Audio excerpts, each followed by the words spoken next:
सत्त्वेषु मैत्रीं गुणेषु प्रमोदं क्लिष्टेषु जीवेषु कृपापैरत्वं मध्यस्थे भावं विपरीते सदा ममात्मा विदधातु देवं।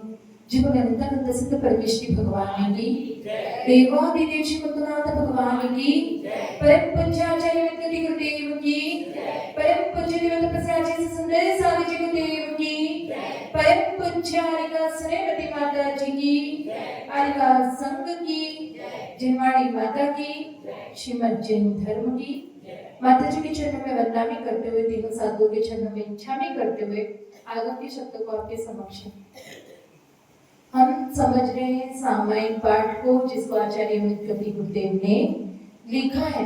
अब तक समझ रहे थे कि हमें किसकी शरण को प्राप्त होना है, उसमें हमने कम से कम 3 से 4 श्लोक पढ़। आज का जो श्लोक है वो भी शरण का ही है, लेकिन आज वो लास्ट श्लोक है। तो जिसकी शरण में हमको जाना है, शरण को जिसे हमें प्राप्त करना है, तो वो देवाधिदेव कैसा है, उन्हीं की विशेषताओं को हम पढ़ते आ रहे हैं। तो आज जो लास्ट श्लोक है उसको पढ़ते हैं। कौन से नंबर का है? 21 नंबर का है। पढ़ते हैं। एनक्षता मन मत माने मूर्छा विषाद निद्रा भय शोक चिंता क्षयो नलिनीव तरु प्रपंचस तम देव मातम शरणं प्रपत्ति। हिंदी वाला पढ़ते हैं। जैसे अग्नि जलाती तरु तैसे नष्ट हुए स्वयं, भव विषाद चिंता नहीं जिनको परम शरण मुझको वह देव। क्या बता रहे हैं? अनलेन। अनलेन का मतलब क्या होता है? अग्नि के द्वारा। क्या?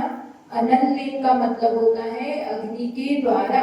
तरु प्रपंच, तरु मतलब वृक्ष, जो प्रपंच मतलब समूह, जो वृक्षों के समूह का। फिर क्षता इव, जैसे क्षय कर दिया जाता है, भस्म कर दिया जाता है। क्या होता है? अग्नियों के द्वारा, अग्नि के द्वारा वृक्षों का पूरा समूह क्या हो जाता है? नष्ट हो जाता है, भस्म हो जाता है। एक मतलब उसी प्रकार जिसके द्वारा, उसी प्रकार जिसके द्वारा मन मत मान मूर्छा, काम मान मूर्छा, विषाद भय शोक चिंता। तो विषाद भय शोक और चिंता जिसके द्वारा क्या हो चुका है? क्षय को प्राप्त हो चुके। किसके द्वारा? देवाधिदेव के द्वारा। तो उन देवाधिदेव की शरण को मैं प्राप्त होता। जिस प्रकार से अग्नि से वृक्षों का समूह क्या हो जाता है? नष्ट हो जाता है, उसके द्वारा नष्ट कर दिया जाता है। उसी प्रकार से जिसने उस काम, वासना, क्रोध, मान और क्या बोलते हैं, विषाद, भय, शोक, चिंता, इसको नष्ट कर दिया है, ऐसे उन देवाधिदेव की शरण को मैं प्राप्त हूं। तो सबसे पहला विशेषण दिया है मनमत, मतलब काम। काम क्या? थोड़ा सा इसको कर। काम का मतलब क्या होता है? जो पंचेंद्रिय की विषयों में जो प्रवृत्ति होती है उसको क्या कहते हैं? काम। तो हे भगवान, आप उस काम से रहित हो, क्योंकि आपके पास में द्रव्य इंद्रियां तो है, लेकिन उन द्रव्य इंद्रियों को चलाने वाली भाव इंद्रियां नहीं है। और हमारे पास क्या है? द्रव्य इंद्रियां भी है और भाव इंद्रियां भी है। तो हम तो काम से सहित हैं, लेकिन आप काम से नहीं। इसमें एक बहुत अच्छी कहानी आती है, इसको सुनते हैं। एक सम्राट था, वो बहुत समय बीत गया था, कहीं बाहर नहीं गया था, तो उसने सोचा भी बरसात का समय भी है तो थोड़ा बाहर जाकर आते हैं। तो वो अपनी रानियों के साथ में सरोवर के पास पहुंचा। वहां वो देखता है तो बहुत अच्छे अच्छे वन लहरा रहे हैं, वृक्ष लहरा रहे हैं, बहुत ही सुंदर वातावरण है। वो बहुत प्रसन्न हो जाता है, खुश हो जाता है। फिर क्या होता है? वो उस सरोवर में जल क्रीड़ा करने लगता है अपनी रानियों के साथ में। अब रानियों के साथ में जल क्रीड़ा कर रहा था तो भोग की क्या हो गई, अति हो गई, तो उसकी इति होने का समय आ गया। अब वो इतना अपने जल क्रीड़ा में मस्त था, तो वहीं पास में क्या था, सरोवर के तट पर एक चिन्ह मंदिर था, और वहां पर जो रावण जो क्या था, 3 खंड का अधिपति था, जो नारायण, कौन सा नारायण था, प्रति नारायण, जो प्रति नारायण था वो वहां पर क्या कर रहा था, भगवान शांतिनाथ की भक्ति कर रहा था, पूजा आराधना कर रहा था।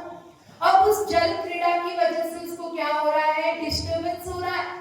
अब उसने अपने सेवकों से कहा कि तुम जाओ और इस क्रीड़ा को रुकवाओ। तो वो सेवक वहां गए तो राजा सिंहबल, क्या नाम था उसका, सिंहबल, अब उसने उन सेवकों को डांट डपट कर भगा दिया। अब वो रावण के पास जाके जो स्थिति हुई थी वो सब कहते हैं। तो रावण को गुस्सा आता है, वो खुद उठ के उस सरोवर के पास जाता है, और जो रानियों के बीच में क्रीड़ा कर रहा था उस सिंहबल राजा को उठाकर उसकी गर्दन पकड़कर उसको अपने पैरों के नीचे छाती पर खड़ा हो जाता है। अब उसकी रानियां जो थी वो उससे क्षमा याचना करती है, अपने सुहाग की रक्षा की भीख मांगती है, लेकिन रावण क्या था, क्रोध में था। लेकिन वहां पे संयोग से जो मुनिराज थे, जो उस राजा के क्या थे, भाई थे, वो मुनि बने थे, वो वहां पर तपस्यारत थे, वो वहां पर आ गए, और रावण को देखते ही रावण ने उन्हें प्रणाम किया, और प्रणाम किया तो मुनिराज ने कहा कि तुम उसे छोड़ दो, तो उनकी बात मानकर रावण छोड़ देता है। तो क्या होता है, जो राजा था वो चिंतन में डूब जाता है, वो सोचने लगता है कि अगर मुनिराज नहीं आते तो मैं अभी मौत को प्राप्त हो जाता, और क्षण भर में ये रानियां क्या हो जाती, विधवा हो जाती, और ये सब कुछ जो रंग राग है वो सब विलीन हो जाता। वो भोगों की नश्वरता के बारे में विचार करता है, वो संसार की क्षणभंगुरता के बारे में विचार करता है, और तुरंत वैराग्य को प्राप्त हो जाता है, और उन्हीं मुनिराज के चरणों में नतमस्तक होकर दीक्षा को धारण कर लेता है। और जैसे ही वो दीक्षा को धारण कर लेता है तो रानियां देखती रह जाती है, रोती चिल्लाती है, और रावण भी उनको देखता रह जाता है, और आगे बढ़कर जो नए नए अभी मुनिराज बने हैं, और जो उनका क्षण भर पहले क्या था, दुश्मन था, शत्रु था, उनके चरणों में नतमस्तक होकर उन्हें प्रणाम करता है। ये होती है त्याग की महिमा। ये भोग और योग का स्थान, जो संयम है, एक ही पल में जो भोग भोग रहा था वो योग को प्राप्त हो जाता है। इसमें क्या होता है, जो कामना है, वासना है, वो शांत हो जाती है, और अहंकार भी शांत हो जाता है। जो उस राजा का कामना वासना थी वो शांत हो गई, और जो रावण का अहंकार था, जो मान था, वो भी गल गया। उसने तुरंत शत्रु को नमस्कार किया, और वो शत्रु क्या बन गया, पूज्य बन गया। इसलिए भगवान ऐसा जो काम है, जो पतन का रास्ता बताता है, जो मृत्यु तक लेकर जाता है, ऐसे उस काम से आप रहित हो गए, उस पंचेंद्रिय के विषयों से आप रहित हैं, इसीलिए आप देवाधिदेव। फिर अगला विशेषण दे रहे हैं विषाद। विषाद का मतलब खेद, और सबसे ज्यादा अच्छे से ये डिफाइन करता है कि उदासी, निराशा, खेद। तो उदासी और निराशा जो अपना नॉर्मल शब्द है, तो भगवान आप ना उदास हो ना निराश हो, आप इस उदासी से, निराशी से क्या हो गए हो, रहित हो गए हो। क्योंकि जो ये उदास और निराशी क्या करता है, भावनाओं को बताता है, भावनात्मक संबंध को बताता है। आप मानसिक उदासी से भी रहित हो, और आप हर प्रकार की उदासी और निराशा से सही। और हम क्या हैं, हम थोड़ा सा भी हमारे मन का नहीं हुआ, थोड़ा सा हमारे मन के प्रतिकूल हो गया, तो हम क्या हो जाते हैं, तुरंत उदासी को छा जाते हैं, निराशा को प्राप्त हो जाते हैं। हमने कहा था आज हमें ये खाने के लिए चाहिए और बड़ी उम्मीद के साथ गए थे कि आज ये डिश बनी होगी, लेकिन हमें मिलती नहीं है तो तुरंत उदास हो जाते हैं, निराश हो जाते हैं। तो ऐसे उस विषाद से, जो भयंकर उदासी, भयंकर शब्द का जो भयंकर उदासी होती है, जो तीव्र उदासी होती है, तीव्र निराशा से जो अपन घिर जाते हैं, ऐसे उस विषाद से आप रहित। फिर अगला विशेषण दे रहे हैं मान। मन मत मान मूर्छा। मान मतलब मान कषाय, जो सिंपल लैंग्वेज में क्या है, अहंकार, घमंड। तो जो आप उस अहंकार से, उस घमंड से रहे, तो हम कैसे हैं उससे, क्योंकि हमें चिंतन करना है भगवान कैसे और हम कैसे। हम कहाँ बैठे हैं, सामायिक में बैठे हैं, और सामायिक में बैठे तो तब हमें चिंतन करना है कि भगवान आप ऐसे और मैं ऐसा। इसीलिए यहाँ पर अगला विशेषण दिया है मान। भगवान आप मान से रहित हो और मैं मान से सहित हूँ। इस मान को जीतना बहुत मुश्किल है। क्रोध को तो इंसान फिर भी जीत सकता है, क्योंकि अगर गुस्सा आ रहा है और सब लोगों के बीच में बैठा है तो क्या करेगा, उस मान कषाय के लिए वो उस क्रोध कषाय को दबा लेगा। लेकिन जैसे ही किसी ने उसका अपमान किया, तिरस्कार किया, तब उसकी मान कषाय जागृत हो जाएगी, तब वो शांत रहने वाला नहीं। तो हे भगवान, उस मान के कारण, क्योंकि देखो हम शरण में जाना चाहते हैं, तो शरण में जाने के लिए क्या होता है, व्यक्ति कभी किसी की शरण में नहीं जाता, किसी के सामने झुकना नहीं चाहता, किसी को अपने सामने झुकाना तो चाहता है, लेकिन खुद किसी के सामने समर्पित और झुकना नहीं चाहता। क्योंकि शरण का अर्थ ही होता है कि अपने आप को समर्पण कर दो, तुम निरअहंकारी बन जाओ, तुम अहंकार से रहित होगे, तभी शरण को प्राप्त हो। तो जो एक अच्छी कहानी है, जो कि बहुत पुरानी है, कि समर्पण का मतलब समझाती है, इस मान कषाय को हमें समझाती है। दास प्रथा का जब जोर था, तो तब क्या होता था, गुलामों को खरीदते थे, जो पैसे वाले लोग होते थे, धनपति होते थे, तो वो गुलामों को खरीदते थे। तो क्या हुआ, एक गुलाम को एक धनपति खरीद कर लेकर जा रहा था। तो वही फकीर ने देखा, तो उस फकीर ने उस गुलाम से पूछा कि क्या तुम्हें खरीद लिया गया है? तो वो कहता है कि हाँ।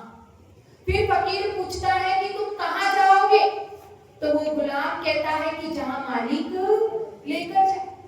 फिर वो फकीर पूछता है कि तुम रहोगे कहाँ? तो वो कहता है जहाँ मालिक रखे। तुम खाओगे क्या? तो जो मालिक खिलाए। तो वो फकीर ये सुनकर अवाक रह जाता है, आश्चर्य होता है कि ये अभी अभी इसके मालिक ने इसको खरीदा है, कुछ समय ज्यादा नहीं हुआ, लेकिन इसको कितनी श्रद्धा है, ये अपने मालिक के प्रति कितना समर्पित है कि जो मालिक कहेगा वो मैं करूंगा। खाने की चिंता उसको, पिलाने की चिंता उसको, रखने की चिंता इसको, मुझे तो जैसा मालिक कहेगा वैसा करूंगा। ये रोटी के लिए, अपने पेट के लिए कितना समर्पित है, और मैं सालों से क्या कर रहा हूँ, भगवान भगवान कर रहा हूँ, और उसी के नाम पर रोटी पा रहा हूँ, लेकिन फिर भी मैं परमात्मा के पास, भगवान के पास, नॉर्मल संत की कहानी है, नॉर्मल पब्लिक, फिर मैं अभी तक उस परमात्मा के प्रति समर्पित नहीं हो पाया हूँ, और ये एक दिन का खरीदा हुआ अभी अभी खरीदा है, और ये कितना समर्पित है। तो वो व्यक्ति, जो वो फकीर था, उसका अहंकार खुला, उसे समझ में आया कि समर्पण क्या होता है, शरण क्या होती है, और वो उसी समय परमात्मा के प्रति समर्पित हो गया। तो इस प्रकार से भगवान, आप मान से भी रहित हो और मैं मान से सहित। फिर अगला विशेषण दे रहे हैं, कौन सा, निद्रा। हे भगवान, आप निद्रा से भी रहित हो। निद्रा कर्म किसका भेद है? दर्शनावरण कर्म का। उस निद्रा के भेद कितने हैं? 5 भेद है, निद्रा, निद्रा निद्रा, प्रचला, प्रचला प्रचला और स्त्यान ग्रंथि। निद्रा का मतलब क्या होता है, कैसे सोता है? एग्जाम देके भूल गया, बताओ नीलेश भाई, निद्रा मतलब?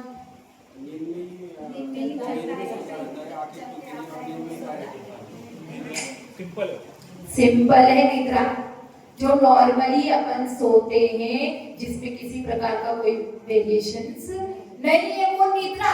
और निद्रा में जो होता है वो गाढ़ निद्रा होती है, उसको उठाया और वो तुरंत वहां पे सो जाता है।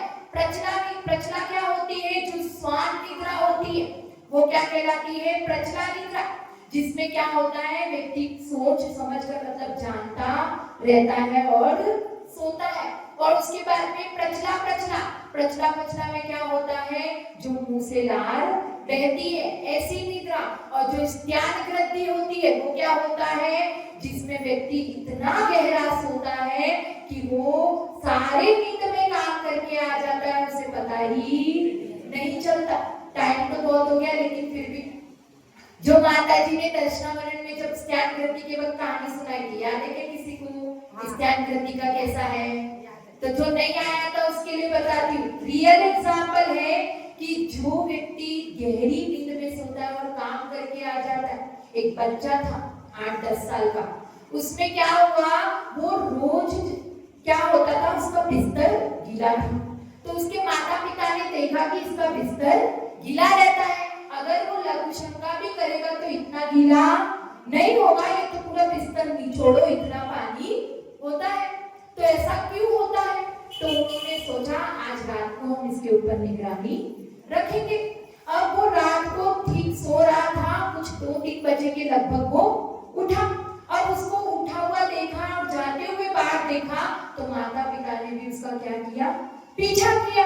अब वो वहां गया जहां पर नदी थी, अब वो वहां पर जाता है और डुबकी नहीं, तालाब था, नदी तालाब था, और वहां पर वो डुबकी लगाता है, और डुबकी लगाता है, और क्या होता है, अब उसके माता पिता को पता चलता है, देखते तो उन्हें लगता है कि मेरे बेटे को तैरना तो नहीं आता है और ये इसमें डुबकी लगा रहा है, तो वो डर जाते हैं और उसको जोर जोर से आवाज देने लगते हैं, और उस बच्चे की नींद टूट जाती है और वो उसमें डूबकर मर जाता है।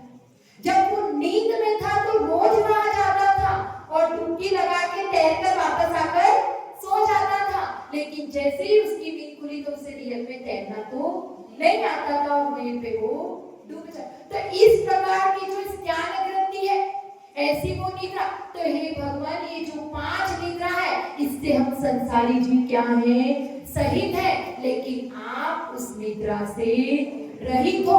आपने वो दर्शनावरण कर्म का 12वें गुणस्थान के अंत में क्या कर दिया है, नष्ट कर दिया है, इसलिए उसका कोई भी प्रभाव आप पर नहीं। फिर अगला विशेषण दे रहे हैं मूर्छा। मूर्छा मतलब बेहोशी, और जो अपने शास्त्रों में आया है मूर्छा, तत्वार्थ सूत्र में मूर्छा परिग्रह, जो परिग्रह के प्रति अपनी आसक्ति है, जो अपना ममत्व भाव है, उसको क्या कहते हैं, मूर्छा। तो आप उस परिग्रह से रहित हो। कितने प्रकार के परिग्रह होते हैं? 14,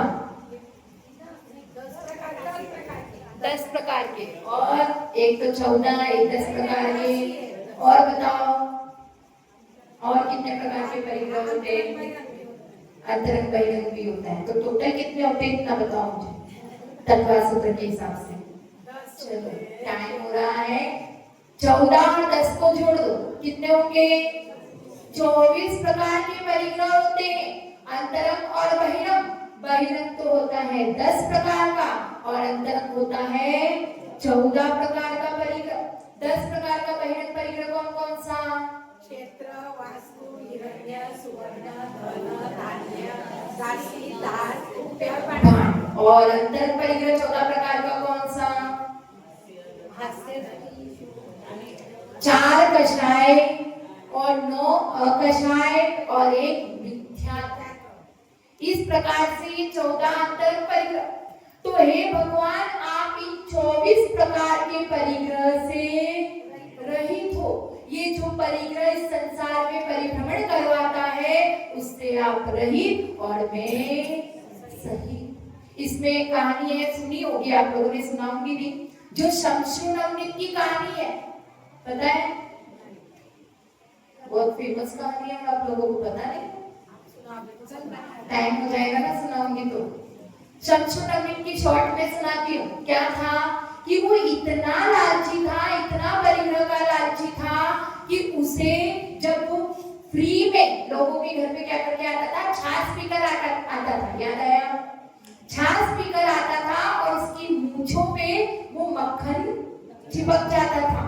वो मक्खन को वो निकालता और इकट्ठा करता था। रोज का उसका वो रूटीन हो गया था और वो मक्खन को इकट्ठा करके रोज ये विचार करता था कि जब ये भर जाएगा तो मैं इसका घी निकालूंगा और ऐसे ऐसे मैं पैसे वाला हो जाऊंगा। तरह तरह की कल्पनाएं करता था।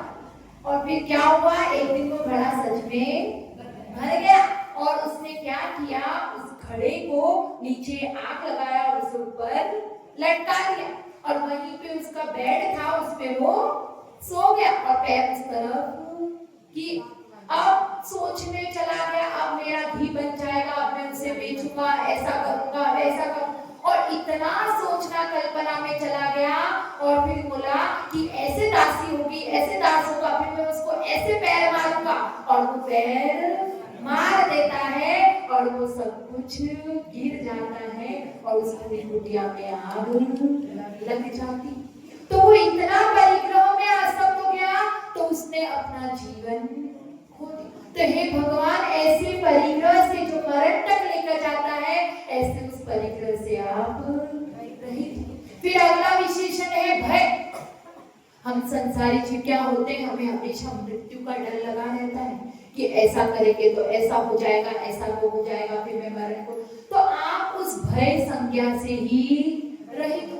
फिर अगला विशेषण दे रहे हैं शोक। शोक मतलब किसी के मर जाने पर, किसी के दूर हो जाने पर जो दुख होता है, जो तकलीफ होती है, तो आप उस शोक से भी रहित हो। और मैं छोटी छोटी बातों में व्याकुल होकर शोक करता हूँ, मैं आर्त ध्यान और रुद्र ध्यान करने लगता हूँ।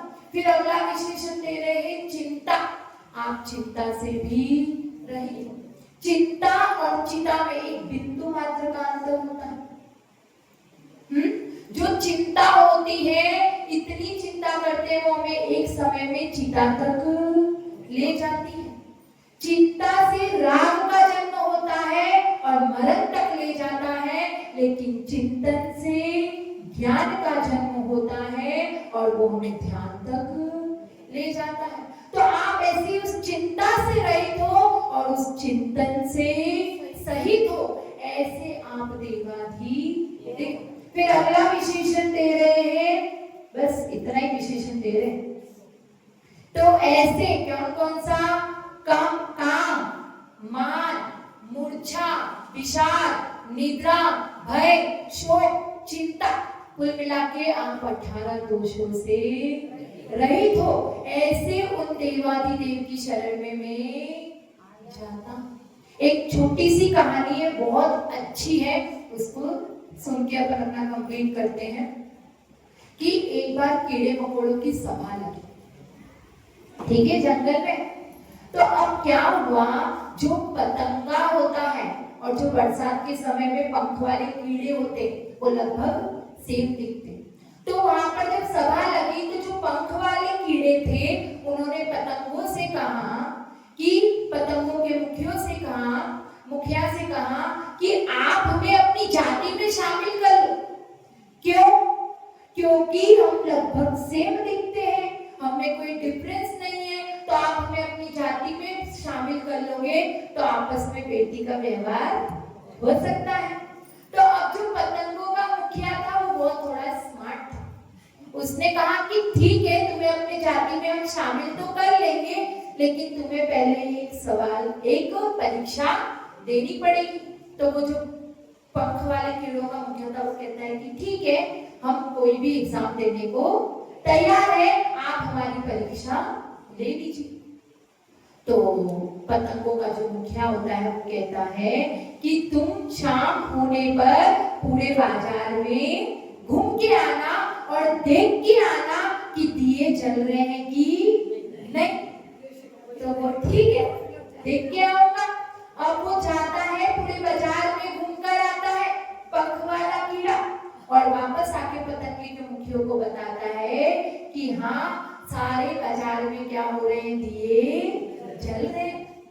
तो उसी समय वो पतंगों का मुखिया कहता है कि तुम यहाँ से चले जाओ, मैं तुम्हें अपनी जाति में शामिल नहीं कर सकता। तो क्यों? क्योंकि जो पतंग होता, जो पतंगा होता, वो वहीं पे उस दिए में समर्पित होकर आता, तुम्हारी तरफ वापस लौटकर नहीं आता। ये असली पतंगे की पहचान है कि जैसे ही वो अग्नि देखता है वो वहां पर अपने आप को अर्पण कर देता है। और तुम क्या किए? लौट कर आए। तो आचार्य देव हमें ये कहकर इतना ही समझाना चाहते हैं कि जो वास्तव में स्वाध्याय प्रेमी होता है, जो वास्तव में श्रद्धालु होता है, जो वास्तव में श्रावक होता है, जो वास्तव में मुमुक्षु होता है, तो वो जब निर्ग्रंथ गुरु अपने पास आते हैं तो उनके चरणों में समर्पित हो जाता है, अपना सर्वस्व उनकी ज्योति में जला देता है, अर्पण कर देता है। लेकिन जो सिर्फ ढोंग करते हैं, जो वास्तव में श्रावक नहीं है, वो उनसे दूर भागते हैं, उन पंख वाले कीड़ों की तरह। उनकी गर्मी, उनकी जो चोट है, उनकी गर्मी उसे महसूस सहन नहीं होती है, तो वो उनसे कोसों दूर रहता है। और जो सच्चा पतंगा होता है वो उनके चरणों में समर्पित हो जाता है। तो यहाँ पर तम देव मातम शरणम प्रपद्ये, उन परमात्मा की शरण में मैं जाता हूँ। हे परमात्मा, आपकी जो ज्योति जल रही है, आपका जो दीपक जल रहा है, मैं वो पतंगा हूँ जो उस दीपक में जलने के लिए आया हूँ, अपना सर्वस्व अर्पण करने आया हूँ, आपकी शरण को मैं प्राप्त होता हूँ। जय बोला जय श्री सत्य सागर जी गुरुदेव की परम प्रचार का स्नेहवती माता।